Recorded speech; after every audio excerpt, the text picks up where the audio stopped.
နောက်ပြီဆိုရင်တင်းလာသားကြီးများအားလုံးပဲမင်္ဂလာပါခင်ဗျာ20ရက်4လ2026ကနေပြီးတော့26ရက်4လ2026ဒီတင်းလာသားသမီးအတွက်တပတ်စာဟောစတန်လေးလည်းဖြစ်ပါတယ်နော်ဒီရက်တွေထဲမှာတင်းလာသားသမီးရဲ့အိမ်ဆိုင်ဆက်စားတဲ့အင်္ဂါနဲ့အသုံးအဆောင်တွေတစ်ခုပြီးတစ်ခုဝင်လာတတ်ပါတယ်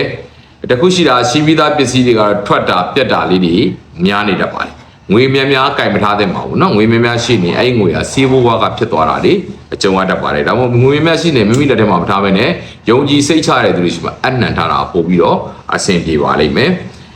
ဆန်စီစေးစားစမှုစာအုပ်စာတမ်းအိမ်ဆောက်ပစ္စည်းစက်တူရှယ်ယာအစာအုပ်ကိစ္စတွေကတော့အောင်မြင်အကျိုးပေးမယ်အချိန်လေးတစ်ခုလည်းဖြစ်ပါတယ်ခရီးသွားလာရေးကိစ္စတွေကတော့အလွယ်လွယ်အချော်ချော်လေးတွေဖြစ်နေတတ်ပါတယ်နိုင်ငံခြားရပ်ဝေးမထင်မှတ်ထားတဲ့အခွင့်အလမ်းကောင်းတွေပေါ်လာတတ်ပါတယ်မိတ်ဆွေရေးဆရာရင်းတွေကြောင့်စိတ်ရှုပ်ကောင်းစားရတတ်ပါတယ်နော်ဘာမဆိုမတင်မချမရေရာဖြစ်နေတာလေးကိုတော့သတိပြုပါဒီတစ်ပတ်ထဲမှာနော်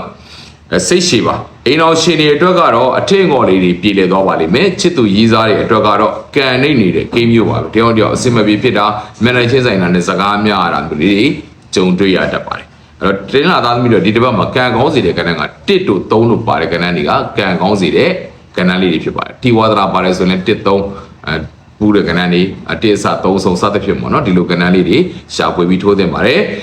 ဒီတစ်ပတ်ထဲမှာတင်းလာသားသမီးတွေကံကောင်းတာတွေပို့ပြီးကောင်းပြီးတော့အញ្ញံ့ခိုက်တွေပြေဖြောက်စေဖို့ကိုမြတ်စွာဘုရားဓမ္မအိမ်ဖရားမှာပဲဖြစ်ဖြစ်ပေါ့နော်အုံတို့ခေါ်ဆို3ပကံလူတိုင်းနဲ့လိုရာဆူတောင်းလိုက်ပါမိမိကိုယ်တိုင်လည်းအဲ့အုံတို့ခေါ်တဲ့ဆိုင်းနဲ့လိုရာဆူတောင်းလိုက်ပါခင်ဗျာကျွန်တော်မိတ်ဆွေတင်းလာသားသမီးများအားလုံးပဲအောင်စေပိုင်စေနိုင်စေပါခင်ဗျာ